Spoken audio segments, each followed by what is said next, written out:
بزرگوں، دوستوں اور میری ماں بہنوں، انسان کے دل کو عجیب سی اللہ نے کیفیت دی ہے. اس لیے بزرگان دین ہم کو کہتے ہیں کہ اچھے ماحول کو اختیار کرو، اچھے ماحول کو اختیار کرو. ہم کو چاہیے کہ جب یہ ماحول سے ہم گزرتے ہیں تو ہم کو چاہیے کہ ہم اپنی آپ کی بھی حفاظت کریں، اپنی اولاد کی بھی حفاظت کریں، اپنے قبیلہ والوں کی حفاظت کریں، اور ہو سکے تو اگر دنیا والوں تک اگر صحیح علم پہنچتا ہے، اوتھینٹک علم اور صحیح دین، تو دنیا والوں تک دین پہنچانے کی کوشش کرے. اور مخصوص طور پر ہماری اولاد کی طرف نگاہ ڈالنے کی بڑی ضرورت ہے. میرا جو مقصد تھا مین آج عنوان کا یہی ہے. ماحول اتنا ایسے خطرناک ماحول سے ہم گزرتے جس کا کوئی حساب نہیں، اور عام طور پر لوگوں کے یہ بات ذہن میں بھی نہیں ہے. یہ یاد رہے، آبزرویشن رہتا ہے، میرا بھی رہتا ہے کہ عام طور پر یہ ماحول میں نے ایک نہیں دو نہیں کافی لوگوں کو دیکھا کہ باپ نماز پڑھتا ہے پابندی کے ساتھ، اور لڑکے کو دیکھو تو جمعہ کی نماز پڑھتا ہے. کچھ لوگوں کو دیکھا تھا کہ جمعہ کی نماز بھی نہیں پڑھتے. باپ بول بھی نہیں سکتا کہ کس منہ سے اس کو کہے. باپ بھی سوچتا ہے کہ یہ اتنا بڑا ہوگا، اس کو میں کیا کہوں، اس کو میں کیا کہوں، تو مجبور ہو جاتے ہیں. تو وجہ کیا ہے؟ کبھی کبھی انسان سوچتا ہے کہ ماں باپ سوچتے ہیں کہ یہ میرے بچے نافرمان پیدا ہوئے، افسوس کرتے ہیں. لیکن تلاش کرنی چاہیے کہ کیا ہماری بھی خطائیں ہوئی ہے نہیں. اگر ہم ماں باپ ہے تو ہم نے کچھ خطا کی بھی یا نہیں، ہماری طرف بھی تو نگاہ ڈالنے کی ضرورت ہے. یہ یاد رہے کہ معصوم بچوں کے لیے اگر سب سے پہلا مدرسہ اور اسکول، یونیورسٹی، کالج ہے تو اس کے ماں باپ ہے. سب سے پہلا مدرسہ معصوم بچے کے لیے اسکول یا یونیورسٹی یا کالج اس کے ماں باپ ہے. اگر ماں باپ نے بچپن میں اچھی تعلیم دی ہے، اس کی تربیت کی ہے، تو وہ علم جو ہے اس کو علم پہنچایا تو علم اس کو موت تک چلتا ہے. اگر یہاں پر چک گئے، بھول گئے، اگنور کیا، اور اگر اس کو صحیح علم نہیں پہنچا تو دنیا کے جمیلوں میں پھنس جاتے ہیں، اور پھر دنیا کے جمیلوں میں وہ غرق بھی ہو جاتے ہیں. اس لیے موقع ہوتا ہے، چھوٹے ہوتے ہیں تب اس کو ڈیولپمنٹ کرنا چاہیے. چھوٹے ہوتے تبھی اس کے دل و دماغ پر تاثرات پیدا کرنی چاہیے، دین کا صحیح علم پہنچانا چاہیے، یہ احساس کرانا چاہیے. ذرا تھوڑی عقل آ گئی تو ان کو علم پہنچانا چاہیے کہ اللہ کا حق کیا ہے، اس کے رسول کا حق کیا ہے، ماں باپ کا حق کیا ہے. یہ تین چیز تو مخصوص ہے. اللہ کا حق کیا ہے، اس کے رسول کا حق کیا ہے، ماں باپ کا حق کیا ہے. اور پھر ساتھ میں یہ اس کی اہمیت، اس کی عظمت ان کے دلوں میں اتارنی چاہیے. ساتھ میں اللہ اور اس کے رسول کی اور اس کے ماں باپ کی فرما برداری کرنے میں اس کو کیا جزا ملتی ہے وہ بھی احساس کرانا. ماں باپ کی دعاؤں کی وجہ سے اللہ اور اس کے رسول کی فرما برداری، اور ماں باپ کی فرما برداری کی وجہ سے دنیا بھی آباد ہو جاتی ہے اور آخرت بھی آباد ہو جاتی ہے. اور ماں باپ اللہ اور اس کے رسول کی نافرمانی کرنے پر اور ماں باپ کی نافرمانی کرنے پر دنیا بھی برباد ہو جاتی ہے اور آخرت بھی برباد ہو جاتی ہے. یہ ان کے دل و دماغ میں بٹھانا چاہیے. یہ یاد رہے کہ معصوم بچے کورے کاغذ ہے، چھوٹے 2-3 سال کے، بڑے کی بات نہیں کرتا ہوں، 2-3 سال کے کورے کاغذ ہے. اگر ماں باپ نے اس میں اچھا لکھ دیا ہے تو یہ تعلیم، یہ کاغذ موت تک چلتا ہے، موت تک. اور اگر نہیں لکھا تو دنیا کے جو جمیلے ہیں اس کاغذ پر عکس کر دیتے ہیں، اسی جمیلوں کے ساتھ وہ زندگی بسر کرتا ہے، یہاں تک اس کی دنیا اور آخرت دونوں ہلاک ہو جاتی ہے. ان کی مثال نازک پودے کی طرح بھی ہے. جہاں تم موڑنا چاہو پلانٹ کو تم موڑ لیتے ہو، لیکن یہی پلانٹ اگر درخت بن گیا تو اگر موڑنا چاہو تو موڑ نہیں سکتے. تو اسی طریقے سے اولاد کا ہے، معصوم بچوں کا ہے. بچپن میں اگر تعلیم مل گئی تو ٹھیک ہے، اگر یہ بڑے درخت بن گئے تو اب بڑا مشکل ہے، سوا کہ اللہ چاہے. اگر اللہ ہدایت دینا چاہے تو اس کی مرضی کی بات ہے، لیکن بڑا مشکل ہو جاتا ہے. اس لیے بچپن سے تعلیم دینے کی ضرورت ہے، معصوم ہو تب سے. ہم دیکھتے کہ آج کا ماحول اتنا خطرناک ماحول سے ہم گزرتے جس کا کوئی حساب نہیں ہے. انٹرنیٹ جو چلتے، انٹرنیٹ اس پر دینی ویب سائٹ چلتی ہے، دینی ویب سائٹس، بے شمار دینی ویب سائٹ ہوتی ہے. لیکن دینی ویب سائٹ میں کچھ تو اوتھینٹک ہوتے، صحیح علم پہنچاتے، اور کچھ جو ہے تو غیروں کے جو گمراہی کے لیے ڈالے گئے نام تو ایسے ہوتے ہیں کہ کسی کو شک نہ پڑے کہ یہ ایمان والا بندہ ہے بھی یا نہیں. کسی کو شک نہ پڑے، نام ویسے ویب سائٹ کو تھے لیکن اس میں ساری گمراہی ڈال دیتے ہیں اور کنفیوژن ڈال دیتے ہیں. اس لیے تلاش کرنی چاہیے. لوگ دیکھتے ہیں اور اس کو سچا سمجھتے ہیں، اس کو تلاش کرنی چاہیے کہ یہ اوتھینٹک ہے یا یہ صحیح ہے یا نہیں. اسی طریقے سے اس انٹرنیٹ کے ذریعے سے ہم دیکھتے ہیں کہ قرآن کی تلاوت، اللہ کا ذکر، یہ آواز اٹھانی چاہیے. لوگ دیکھتے ہیں خاموش رہتے ہیں، اگر آواز نہیں اٹھائے تو خدا پاک کی قسم پوری دنیا کو ہلاکت میں دنیا والے ڈال دیں. یہ آواز اٹھانی چاہیے. قرآن کی تلاوت، اللہ کا ذکر میوزک کے ساتھ اور طبلوں کے ساتھ پیش کیا جاتا ہے. اسی انٹرنیٹ کے ذریعے سے گندی فلم پیش کی جاتی ہے. ہمارے معصوم بچوں کو موبائل تو ہم دلا دیتے لوگوں کو چاند دکھانے کے لیے کہ میرا بچہ 25,000 کا موبائل واپرتا ہے، لیکن 25,000 کے موبائل میں بے حیائی کے سینوں کو دیکھتا ہے، اپنی زندگی تباہ کرتا ہے اور اپنے ماں باپ کی زندگی بھی تباہ کرتا ہے. تلاش کرنے کی ضرورت ہے. فیس بک کے ذریعے سے دوستی قائم کرتے ہیں اسٹرینجر لوگوں سے، اجنبی کے لوگوں سے. فیس بک کے ذریعے سے ہزاروں کی تعداد میں، کروڑوں کی تعداد میں جہاں دیکھو تو فیس بک ہے. لیکن فیس بک کے ذریعے سے جو فائدہ اٹھانا ٹھیک ہے، ورنہ اگر اسی فیس بک کے ذریعے سے گمراہی ہو تو کیا اولاد کیا کرتی ماں باپ کو پتہ تک نہیں چلتا. فیس بک کے ذریعے سے اسٹرینجر لوگوں سے، اجنبی لوگوں سے تعلقات جوڑتے، ان سے ملاقات کرتے، یہ بھی پتہ نہیں ہے کہ ایمان والا بندہ ہے بھی یا نہیں، ان سے تعلقات جوڑتے اور اتنے غرق ہو جاتے کہ دنیا اور آخر دونوں وہاں پر برباد کر دیتے ہیں. پہلے ہم دیکھتے تھے کہ گلیوں سے، سڑکوں سے جب نکلتے تھے تو دکانوں سے، مکانوں سے اللہ کے کلام کی آواز آتی تھی، قرآن کی تلاوت کی آواز آتی تھی. آج ہم دیکھتے ہیں کہ گانوں کی اور میوزک کی آواز آتی ہے. یہ حالت ہے ہماری.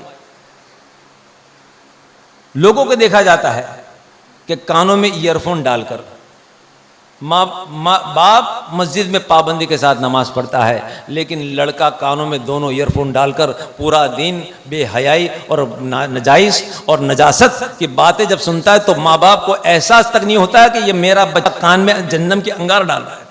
تو کیا ماں باپ کی ذمہ داری نہیں ہے؟ ارے بڑا بھی من چکا ہے تو اس کو کہو کہ یہ تیری نجاست اس کانوں سے دور کر، ورنہ کان میں سیسا تیرے گرم کر کے ڈالا جائے گا. یہ بھی ضروری ہے.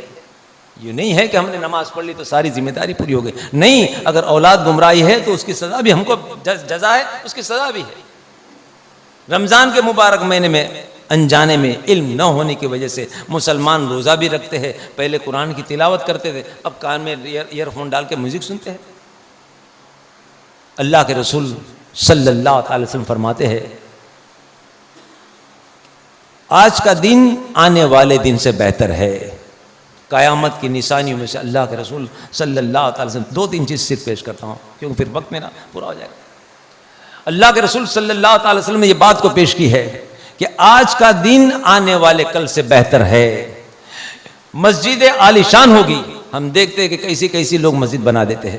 اگر قیامت کی نشانی تمہارے مال کے ذریعے سے، تم ایمان پر ہو، تمہارے مال کے ذریعے سے قیامت کی نشانی ظاہر ہوتی ہے، تم سوچ لو کہ یہ مناسب کرتے ہو یا نامناسب کرتے ہو. اللہ کے رسول صلی اللہ تعالی وسلم 1400-1500 سال کے پہلے یہ اعلان کر دیا کہ عالی شان مسجد عالی شان ہوگی، لیکن نماز پڑھنے والوں کے دل ویران ہو گئے. مسجد تو عالی شان ہوگی، نماز پڑھنے والوں کے دل ویران ہو گئے. مسجد میں لوگ جمع ہو گئے نماز کے لیے، لیکن ان بندوں میں، مسلمانوں میں ایک بھی مومن نہیں ہوگا.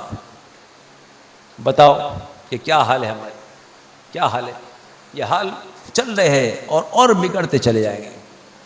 یہ یاد رہے کہ اگر ہماری اولاد کے طرف ہم نے توجہ نہ کی، ہم مسجدوں میں نماز پڑھتے رہے، قرآن تلاوت کرتے رہے اور اسی طریقے سے روزے رکھتے رہے اور بچوں کی طرف توجہ نہ کی، تو آنے والی زندگی میں بہت زبردست خطرہ ہے. ہم نماز پڑھتے ہیں، ہماری اولاد جمعہ کی نماز پڑھتی ہے. کل جمعہ کی نماز پڑھنے والی کی اولاد جو ہے عید کی نماز پڑھیں گی، عید کی نماز پڑھنے والے کی اولاد جو ہے جنازے کی نماز پڑھیں گی، اور پھر دن جو ہے یہاں سے ختم ہو جائے گا. اس لیے بہتر ہے کہ بچپن سے ہی تعلیم دینی چاہیے.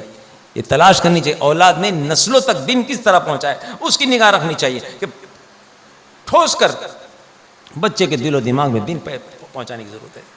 ٹھوس کر دل پہنچانے کی ضرورت ہے. یہی مقصد تھا میرا آج. اور چیزوں کو واقعات تو ٹھیک ہے اپنی جگہ پہ، لیکن مقصد یہ تھا کہ ہمارا جنریشن برباد نہ ہو، ہماری اولاد برباد نہ ہو. ان کو محبت سے سمجھاؤ، کھلاؤ، اچھی طرح گھماؤ، کپڑے دلاؤ، سب کچھ کھلاؤ، لیکن اس کے دل کو دیکھ لو کہ کیا دل دنیا دار ہے یا دیندار ہے. اگر دنیا دار دل ہے تو اس کو محبت کے سمجھا کے اس کو لپیٹ کے لانے کی، آخرت کی طرف، خدا کی طرف لانے کی کوشش کرو. یہ بڑا ضروری ہے، بڑا ضروری ہے. اور یہ یاد رہے کہ آج کے ماحول میں اللہ والوں کی زندگی سے خاکساری، خوف اور خاکساری یہ بڑی زبردست نعمت ہے. بایزید بستامی رحمۃ اللہ علیہ فرماتے ہیں، میں نے پہلے ہی عرض کیا کہ لوگوں کو سمجھانا چاہیے بچوں کو اللہ کے، اس کے رسول کی، ماں باپ کی عظمت اور اہمیت، اور یہ بھی سمجھانا چاہیے کہ ان کی فرما برداری میں کیا جزا ہے اور نافرمانی میں کیا اس کا نقصان، کیا عذاب ہے، یہ بھی سمجھانا چاہیے. بایزید بستامی رحمۃ اللہ علیہ فرماتے ہیں کہ میں جو مجھ کو مراتب ملے، یعنی مرتبے، جو مقام ملا، میری ماں کی دعا کی وجہ سے ملے. کہتے کہ ایک رات گرمی کی موسم تھی، جس طرح یہ 2 دروازے ہوتے، تو میری ماں نے کہا کہ بیٹے ایک پٹ کھول دے، ایک پٹ کھول دے، یعنی ایک دروازہ کھول دے. ماں پلٹ گئی، سو گئی. میں نے اٹھ کر دروازے کے جب قریب گیا تو میں نے دل میں سوچا کہ ماں نے کہا ایک پٹ کھول دے، اب سیدھا پٹ کہا کہ الٹا، دایاں کہا یا بایاں کہا. اب میں کیا ہو گیا، سوچنے لگا اب میں کیا کروں. اگر سیدھا کہا ہوگا اور الٹا کروں گا تو نافرمانی ہوگی، اور الٹا کہا ہوگا اور سیدھا کروں گا تو تھوڑی دیر یہ دروازہ سیدھا کیا، بند کیا، کھول دیا. تھوڑی دیر کے بعد وہ بند کیا، دوسرا دروازہ کھول دیا. اسی طرح تھوڑی دیر دونوں دروازے کھولتے رہے، بند کرتے رہے، یہاں تک کہ صبح انہوں نے کر دی. یہ اس لیے کہ دل میں احساس تھا کہ کہیں میرے ماں نے جو حکم دیا کہیں انجانے میں میرے طرف سے نافرمانی نہ ہو جائے. کیسی تعلیم ہے. یہ یاد رہے آج کے ماحول میں، اوپن کہتا ہوں کہ آج کے ماحول میں ایک سے بڑھ کر ایک لوگ آپ کو ملیں گے، لیکن خدا پاک کی قسم اللہ والوں کی زندگی سے جو خوف اور جو خاکساری ملتی ہے ان کی زندگی سے آج مشکل سے کہیں نظر آتی ہے. آج مشکل سے کہیں نظر نہیں آگی جو خاکساری اور خوف جو اللہ والوں کی زندگی میں. بایزید بستامی رحمۃ اللہ علیہ فرماتے ہیں، بایزید بستامی رحمۃ اللہ علیہ جب مسجد میں جاتے تو کھڑے ہو جاتے دروازے پر کھڑے ہو جاتے تھے اور رونے لگتے تھے. لوگ پوچھتے کہ اتنے بڑے بزرگ ہے، اللہ نے کرامت بھی دی ہے، اتنے بڑے بزرگ ہے اور دروازے پہ کھڑے رہ کر روتے ہیں، مسجد میں جلدی داخل نہیں ہوتے. لوگوں نے جب ایک نے پھر ہمت کر لی کہ حضرت یہ تو بتائیے کہ آپ دروازے پر کھڑے ہو جاتے مسجد میں کیوں اتنا روتے آپ؟ تو کہا کہ میں اپنے آپ کو حیض والی عورت سے زیادہ بدترین سمجھتا ہوں.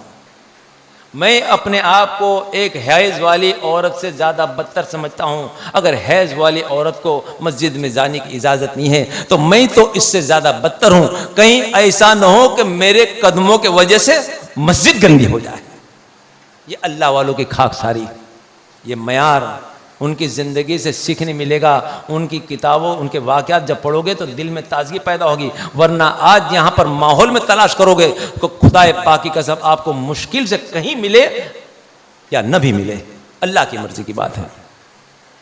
امام حسن رضی اللہ تعالیٰ عنہ، امام حسن رضی اللہ تعالیٰ عنہ ماں کے ساتھ بیٹھ کے کھاتے ہیں، ماں کے ساتھ بیٹھ کر کھاتے ہیں. اچانک کھانا بند کر دیا. ماں نے سوچا کہ کیا بات ہے کہ یہ اس نے کھانا چھوڑ دیا. پوچھتے کہ بیٹا حسن کیوں نہیں کھاتے ساتھ میں؟ تو خاموش ہو گئے. ماں نے پھر اصرار کیا، بیٹے کیا بات ہے، ہر دم تم ساتھ میں بیٹھتے تھے، اب کیا بات ہے، کیوں نہیں بیٹھتے ساتھ میں؟ تو عرض کرنے لگے کہ ماں، امی، بات تو یہ ہے کہ مجھے یہ اندیشہ ہے کہ جب میں کھانے پر آپ کے ساتھ میں بیٹھتا ہوں تو مجھے یہ اندیشہ ہے کہ کہیں ایسا نہ ہو کہ آپ جب لقمہ اٹھاتے ہو تو آپ لقمہ اٹھاؤ، اس کے پہلے میں لقمہ اٹھا لوں اور میرے حلق کے نیچے سے اتار دوں. مجھے یہ اندیشہ ہے کہ آپ کے ساتھ اگر میں کھانے پر بیٹھتا ہوں، آپ اپنا لقمہ اٹھا لو، کھانے کے پہلے میں اگر اپنا لقمہ اٹھا لوں اور حلق کے نیچے سے اتار دوں. اس چیز کا مجھے اندیشہ ہے. کل قیامت کے روز اللہ کے سامنے پیشی ہوگی. کون ہے؟ اللہ کے رسول صلی اللہ تعالی وسلم نے نوازے ہے. اللہ کے رسول صلی اللہ تعالی وسلم نے بشارت دی ہے. جنت کے مردوں کے سردار حسن اور حسین، جنت کے مردوں کے سردار، لیکن دل کی کیفیت خوف اور خاکساری دیکھو. کہتے کہ کل قیامت کے روز اگر اللہ پوچھ لیں گے کہ اے میرے بندے، ماں کے ساتھ کھانے پر تو بیٹھتا تھا لیکن اتنا تو نے دھیان نہیں کیا، اتنا ادب نہیں کیا کہ ماں کے پہلے اپنے نوالا لے لیا اور حلق کے نیچے سے اٹھا لیا. اگر اللہ تعالیٰ یہ سوال کر دیں گے تو اللہ کو میں جواب کیا دوں گا؟ ماں کے آنکھ میں بھی پانی آ گیا. یہ معیار ان کی زندگی سے مل سکتا ہے، یہ معیار